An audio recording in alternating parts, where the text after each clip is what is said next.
Brent, very good to see you. Today we're going to talk through what is a good monthly retirement income. And I want to start with some data. According to the Bureau of Labor Statistics, the average annual expenses for people 65 plus in 2021 was $52,000. That comes out to about $4,000 a month. But of course, no two people are alike. So figuring out how much money you will need in retirement is very much going to depend on your unique retirement goals. But we do have some prompts to help people get to that number. And the first one, you need to picture your ideal retirement and be as specific as possible. Sure. I mean, this starts with there is no cookie cutter retirement plan. And Right. then we solve for the five worlds of retirement. Income is obviously probably one of the biggest ones to handle. And so that starts with a conversation, sitting down, trying to figure out what they're currently spending today, and then try to map out what they're going to spend in retirement and where we're going to pull it from. And I would say a common misconception and a way a lot of other advisors plan is you need 85%, 75%, whatever Right. of your current take home. We don't ever see that. That's just not the case. Mhm. So normally we're looking to replace 100% of whatever they take home today. They're going to want to take home in retirement because you've got more time. You want to travel. You want to enjoy life. You don't want to sit at home and pinch pennies. Especially in the early years of your retirement. Yep. Still got your health. It's time to do things. Right. Next, you need to know what you're spending now. So track your expenses and create a spending plan. So once again, it's like I said, that conversation we have. And to be honest, most people understand at least high level what they're spending. Some people track it to the penny, but most do not. And so when we sit down and we have that conversation, we kind of weed out, okay, what does it take for you to get by? And then sometimes on top of that, it's, well, Brent, this is what it takes for me to get by. I don't want to just get by. I want to spend 15 grand a year on traveling. And Yeah. so it's, what do you have today? What do you plan to have? And then you want to throw in those add-ins to make sure that you can live the retirement that, you work so hard to put together.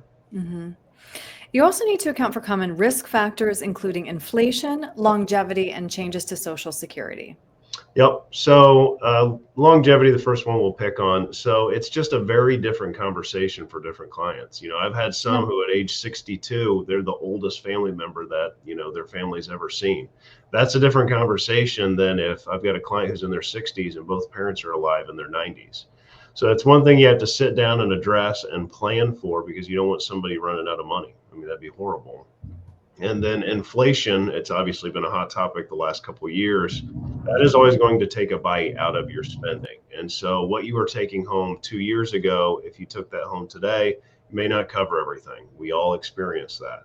And so building that into the plan is incredibly important. And you don't want to make sure to miss that. hmm Next, of course, we do need to build a robust nest egg. But more than that, Brent, you say it needs to be a tax diversified nest egg. Why is that? So everybody likes to talk about you need a diversified portfolio, and that is absolutely true.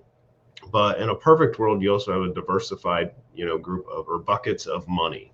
And so a lot of people have pre-tax dollars, so in a 401k or in an IRA.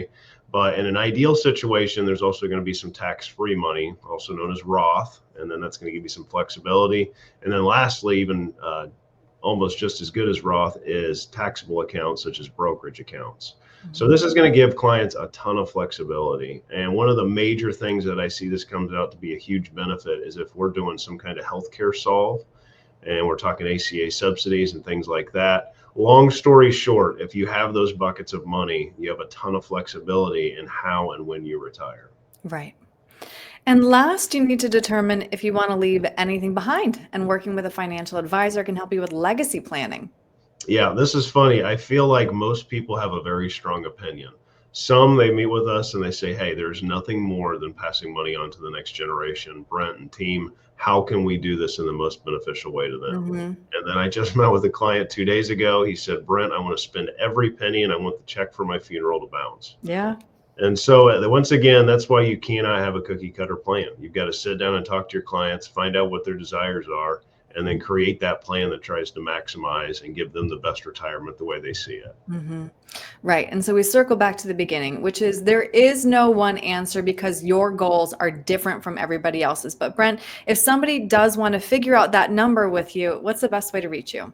Sure. Young-wm.com is our website. Phone number is 614-430-8383.